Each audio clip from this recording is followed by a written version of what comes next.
에스라서 1장 2절 3절 같이 보겠습니다.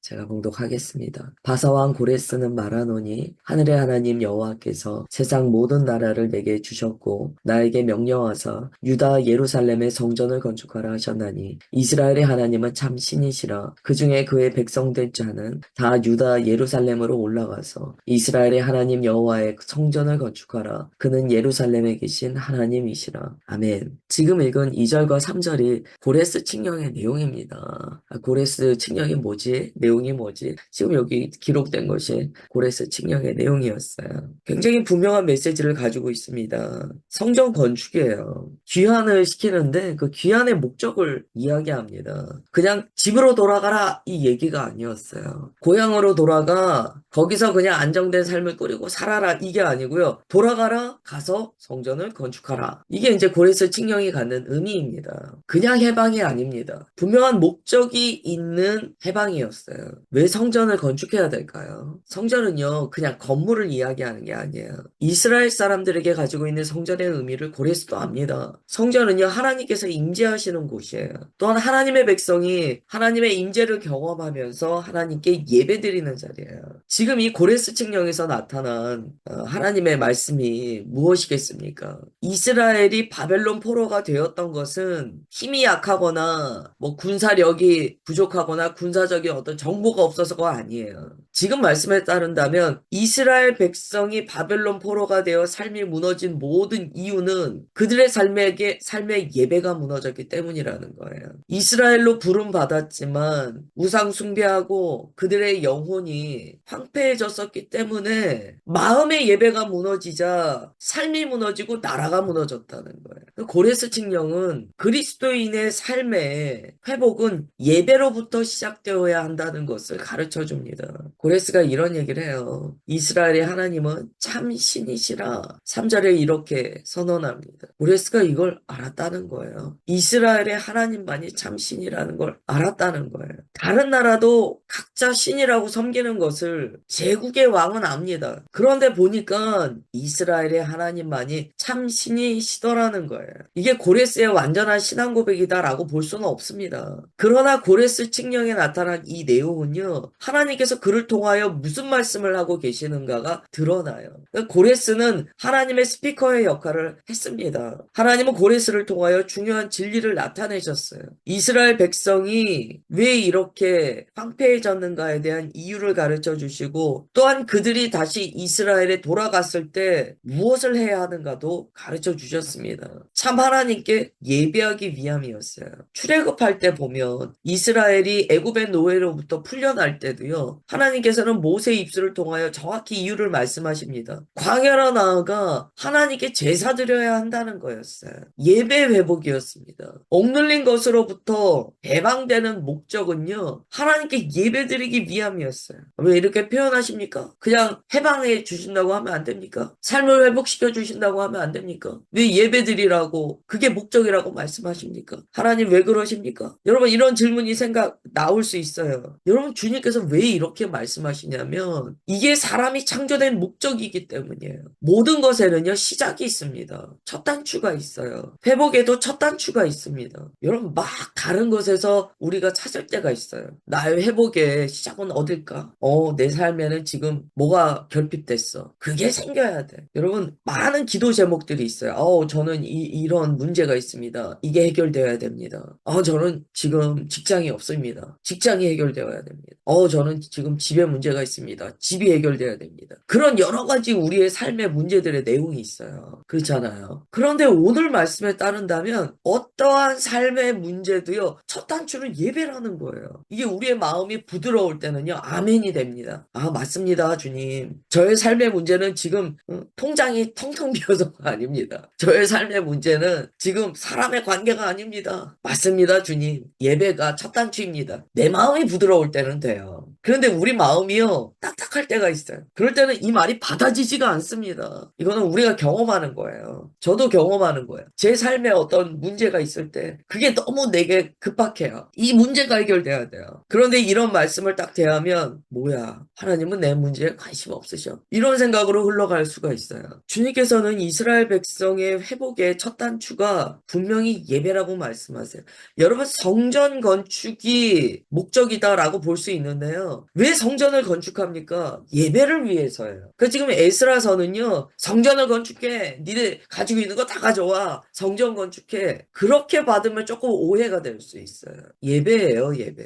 그들이 자신의 수고를 드리고 자신의 삶의 일부분을 드리고 혹은 다 드리고 그러면서 그들이 성전을 건축하는 이유는 다른 게 아니에요. 예배 회복을 위해서예요. 그들은요, 성전이 있어야지만 예배를 드리는 시대를 살고 있어요. 구약의 이스라엘 사람들은요, 성전이 있어야만 하나님께서 임재하신다는 성전 중심의 사상을 가지고 있어요. 그러니까 성전을 지어라 지어라 이렇게 이야기하는 거예요. 여러분, 이것을 신약의 그리스도에게 적용하면 만약에 이 말씀을 가지고 순수하게 그냥 너무 순수하게 받아서 신약의 그리스도인이 이스라엘이 회복되어서 제일 먼저 한 게 무엇입니까? 성전 짓는 거 아닙니까? 성전을 지어야 됩니다. 교회를 건축해야 됩니다. 교회 건축에 목숨을 거십시오. 다 가져오세요. 만약에 그런다면 조금 이것은 우리가 해석에 있어서 성령님께 여쭈어야 될 영역입니다. 구약의 그리스도인은 성전에만 하나님께서 임재하셨어요. 이건 굉장히 상징적인 거예요. 성전을 지어야 한다는 것은. 지금 우리 신약의 그리스도인들은요, 교회를 건물의 개념으로 갖고 있지 않습니다. 당시 이스라엘은 온 세계에서 예루살렘의 성전에만 하나님께서 임재하신다라는 굳센 믿음이 있기 때문에 지금 이렇게 이야기를 하지만 신약의 그리스도인은 이 말씀을 예배 회복으로 받아야 돼요. 예배 회복. 그러면 신약의 그리스도인들은 어디에나 주님 계시니까 그럼 교회는 필요 없고 예배 혼자 드리면 되겠네. 아니에요. 여기에서의 예배는요, 좀 더 구체적으로 들어가면 공동체의 예배 회복입니다. 하나님의 백성의 회복이에요. 그러므로 신약의 그리스도인들도요, 결국 이것은 온전한 교회 공동체의 회복이라는 메시지를 받게 됩니다. 하나님께서는 하나님의 백성의 온전한 모습이 훼손되었을 때 결국에는 교회예요. 교회의 온전함이 훼손되었을 때 각 개인의 삶도 무너지지만 교회가 무너지고 교회가 무너지면 나라가 무너진다라고 말씀하세요. 그러니까 교회는요, 사명이 있습니다. 교회는 대표성이 있다는 것을 항상 인지해야 돼요. 하나님의 백성은 대표성이 있는 거예요. 이스라엘이 어려웠던 점이 바로 그거입니다. 하나님께서 이스라엘을 선택하셨어요. 그리고 이스라엘에게 하나님의 은혜를 부어주셨어요. 왜 그러셨습니까? 온 인류의 모든 민족과 나라와 방언과 족속 중에 이스라엘 너희들은 대표성을 가진 제사장의 나라다. 이렇게 말씀하셨어요. 그러니까 너희들의 흥망성쇠가 온 인류에게 영향을 끼칠 것이다. 너희들이 내 앞에 제대로 서 있으면 너희들을 통하여 하나님의 나라는 확장된다. 그 시드가 되는 나라였어요. 제사장의 나라. 지금 신약에서 보면 교회가요, 이스라엘입니다. 그 교회가 대표성을 가지고 있다는 거예요. 근데 요즘에 교회가 나라의 대표성을 가지고 있다라고 한다면 사람들이 그것 때문에 안심합니까? 수긍을 안 해요. 왜냐면 교회가 주님의 말씀 안에 온전히 잘 세워지지 않았기 때문이에요. 그래서 하나님께서 이스라엘 백성은 막 거룩에 대해서도 강하게 말씀하시고 조금만 엇나가도 막 치시고 막 이랬어요. 그들이 대표성을 가진 제사장의 나라이기 때문이에요. 오늘날 교회는, 그리스도인은 자신이 대표성을 가지고 있다는 생각을 해야 됩니다. 어떤 공동체에서 자기 우월감을 가지라는 이야기가 아니에요. 그게 아니고 내가 어디를 가든지 내가 여기서 복음으로 예배자가 되고 하나님의 말씀에 순종한 제사장이 된다면 내가 어디를 가든지 그곳은요, 하나님의 나라가 됩니다. 이게 대표자가 가지고 있는 마음의 자세예요. 여러분, 우리가 왕 같은 제사장입니다 라고 이야기합니다. 그게 무슨 의미냐면 왕은 뭡니까? 그 나라의 대표자예요. 그러니까 왕 같은 제사장이다라는 확고한 믿음이 있는 사람은요, 자신의 삶에 공공의 이익이 되는 삶으로의 정체성을 갖고 있습니다. 내가 온전히 서야지 나를 통하여 하나님의 역사가 주변에 흘러갈 거야. 이 생각이 늘 있어요. 여러분, 지금 이 말씀이요, 우리의 삶에 어떤 축을 옮깁니다. 그리고 나의 삶의 정체성을 바꿔줘요. 지금 우리의 우리의 삶도요, 예배 중심입니다. 교회는요, 하나님을 예배하는 공동체예요. 건물이 아니에요. 왜 우리가 삽니까? 하나님을 예배하기 위해서 사는 거예요. 예배가 무너졌다는 것은요, 삶의 목적이 무너졌다는 거예요. 이제 우리 그리스도인들 이렇게 이제 성화 여정을 밟아 나아갈 때요. 딱, 지금 내가 마음이 문제가 있다라는 걸 어떻게 알게 되냐면은요. 예배가 회복되셔야 됩니다. 예배가 무너졌습니다. 예배를 회복하십시오. 이렇게 얘기했을 때요. 그게 마음에 딱 걸리잖아요. 그러면 그게 뭐 어떤 증상인가를 우리가 감지해야 돼요. 하나님께서 예배를 회복하라. 난 주변의 사람들을 통하여 예배를 회복하라. 이렇게 말씀하셨을 때 그게 받아지지 않는 거예요. 예배를 회복하라고? 그러면 그때부터는요. 지금 내 마음에 뭔가 걸림이 있다는 거예요. 예배는 우리의 삶의 목적입니다. 그래서 로마서 12장에 보면 이렇게 말씀하시는 거예요. 너희 몸을 하나님이 기뻐하시는 거룩한 산 제사로 제물로 드려라. 이는 너희의 영적 예배니라. 예배는요, 이런 의미를 갖는다는 거예요. 주님, 저는 주님의 것입니다. 라고 하면서 우리 자신을 산 제물로 주님께 드리는 번제의 의미를 다 가지고 있다는 거예요. 이 예배는요, 번제입니다. 번제는 헌신이거든요. 그러니까 예배를 드릴 때마다 어떻게 됩니까? 나의 주인은 하나님이시다라는 게 고백된다는 거예요. 여러분, 항상 주님, 제 삶은 주님의 것입니다. 이걸 고백하는 인생은 어떤 변화가 있을까요? 창조주 하나님께서 그 인생을요, 하나님의 것으로 아름답게 만들어 나가십니다. 예배가 회복되면 삶이 회복되는 거예요. 그럴 수밖에 없어요. 예배는 나를 주님께 드리는 헌신이기 때문에 예배는 무조건 나 드림의 예배예요. 나 안 드리는 예배는 없어요. 나 안 드리는 예배는 예배라고 하는 게 아니에요. 예배는 나를 드리는 거예요. 그러니까 그 인생이 복되게 된다는 거예요. 그거는 너무 당연한 이야기예요.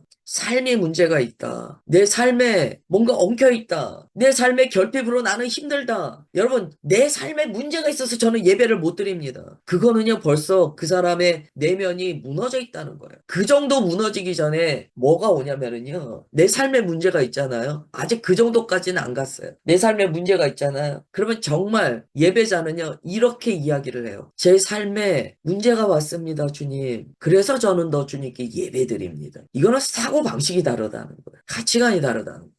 오늘 함께 새벽 예배 드리시는 분들은 그렇지 않으시다고 믿어요. 그러나 혹시 오늘 이 말씀을 들으시는 분들 중에 저는 제 삶에 문제가 있고 제가 어떤 상황이 있어서 예배를 못 드립니다. 라고 이야기를 한다면 제가 율법적으로 말씀드리는 게 아니에요. 그런 확고한 생각으로 이미 마음을 닫아버린 분이 계시다면 이 무너짐의 정도가 세다는 의미라는 것을 오늘 아셔야 돼요. 그리스도인은 예배가 무너지면 다 무너진 거예요. 그래서 고레스 칙령에 하나님께서 넣으신 거예요. 너희들은 예루살렘으로 돌아가라 그리고 성전을 건축하라. 즉 너희들은 돌아가라 성전을 건축해서 예배를 회복하라. 예루살렘에 가서 그들이 할 일이 얼마나 많습니까? 집도 보수해야 되고요. 땅도 개간해야 됩니다. 먹고 살아야 되니까. 근데 하나님께서 성전 건축하라고 하신 거예요. 이 말씀을요, 세상의 가치관으로 읽으면은요, 기가 막힌 얘기입니다. 아니, 어떻게 사람들의 삶이 무너져 있는데 하나님은 참 욕심도 많으셔. 그렇게 포로 생활하던 백성들을 예루살렘에 보내시면서, 아니, 영이신 하나님이 성전이 뭐가 필요하시다고 성전 건축하라고 하셔. 벌써 마음의 회로가 그렇게 돌아갈 수밖에 없어요. 여러분, 성경을 읽을 때요, 마음에 이 성전을 읽을 수 있는 그 소프트웨어가 잘 장착이 되어 있어야 돼요. 순전한 나도와 같은 소프트웨어가 우리 마음에 장착이 되어 있어야 돼요. 그러면 성경을 읽을 때요, 그 소프트웨어가 있잖아요. 그 가치관이 있잖아요. 그러니까 성전이 왜곡돼서 읽히질 않아요. 그런데 이 마음의 회로 자체가 지금 비뚤어져 있잖아요. 성경을 읽을 때 계속 뭔가가 막 가시처럼 딱딱 올라와요. 이거는 저는 안 그렇다. 그래서 말씀드리는 게 아니에요. 저도 그래요. 벌써 마음에 뭔가 문제가 오잖아요. 이 성경의 말씀에 동일한 말씀을 읽을 때 과거에 그렇지 않았어요. 그런데 그 말씀을 읽을 때 내 마음에 뭐가 탁 부딪혀 와요. 무슨 얘기냐면 지금 마음에 뭔가가 깨어졌다는 거예요. 에스라서의 말씀을요, 우리의 어떤 망가진 회로로 읽으려고 하면은요, 정말 많이 걸립니다. 하나님은 참 욕심도 많으 많으셔. 그렇게 종살이하던 이스라엘 백성이 예루살렘에 돌아와서 성전 지으라고 하고 너희 집만 살피는 게 많으냐? 성전을 지어야지. 참 하나님은 욕심도 많으셔. 딱 그렇게 생각이 가요. 지금 그 말씀이 아니에요. 예배가 무너지면 다 무너진 것이기 때문에 그들이 끼어야 될 첫 단추가 예배이기 때문에 하나님과의 화목이 먼저예요. 예수님께서 이 땅에 오셔서 뭐 하셨습니까? 예수님께서 일자리 창출하시고 예수님께서 이 땅에 오셔서 무슨 사람들의 삶의 질을 높여주시기 위해서 무슨 대단한 혁명을 일으키신 게 아니에요. 오병이어의 기적은요, 사람들 먹고 배부르라고 그 의미로만 주신 기적이 아니에요. 나중에 예수님께서 말씀하세요.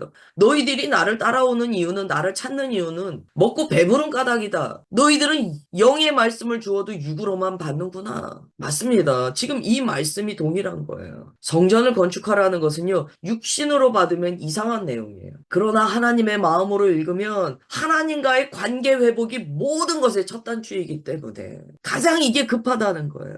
주님께서 말씀하세요. 고레스 칙령을 통하여 돌아가라. 성전을 건축하라. 예루살렘으로 돌아가라. 무너진 예배를 다시 세워라. 오늘 이 아침에 예배드리러 나오신 우리 성도님들 축복합니다. 눈 떠서 예배 먼저 드리는 자의 삶은 삽니다. 성경에 그렇게 기록되어 있기 때문이에요. 이스라엘이 바벨론에서 예루살렘으로 돌아가도요, 그들의 예배가 회복되지 않으면 그들의 삶은 회복이 안 됩니다. 성경이 그렇게 말씀하시기 때문에 오늘 우리가 이 아침에 예배드림으로써 우리의 삶의 첫 단추가 끼워지는 거예요. 그리고 주님 앞에 주님 예배를 통하여 오늘 주님과 화목을 이루고 이제 제가 세상으로 한 발 한 발 나아갑니다. 주님 기름 부어 주옵소서. 그렇게 기도할 수 있습니다. 네, 기도하겠습니다. 하나님 아버지, 에스라서를 통하여 귀한 말씀 주셔서 감사드립니다. 우리의 삶의 모든 문제는 예배 무너짐이 없는가 살펴보아야 한다는 지혜를 주셨습니다. 나의 문제는 어떤 관계의 문제도 아니요, 눈에 보이는 물질의 문제도 아니요, 나의 삶에 빼앗긴 것의 문제도 아니라는 것을 고백합니다. 우리의 삶의 문제는 하나님과의 화평을 이루는 예배 부재에 있다라고 오늘 이 아침에 고백합니다. 주님, 우리에게 예배를 회복시켜 주옵소서. 다시 주님 앞에 돌아가 첫사랑을 회복하며 예배의 첫 단추를 다시 끼는 주님의 자녀들 되게 하옵소서. 그로 말미암아 삶의 화평을 이루고 주님과 깊은 임재의 자리에서 주님께서 주되신 삶을 살아내는 우리가 되게 하옵소서. 주님, 그렇게 역사하심을 감사드리오며 사랑하는 주 예수 그리스도의 이름으로 기도드리옵나이다. 아멘.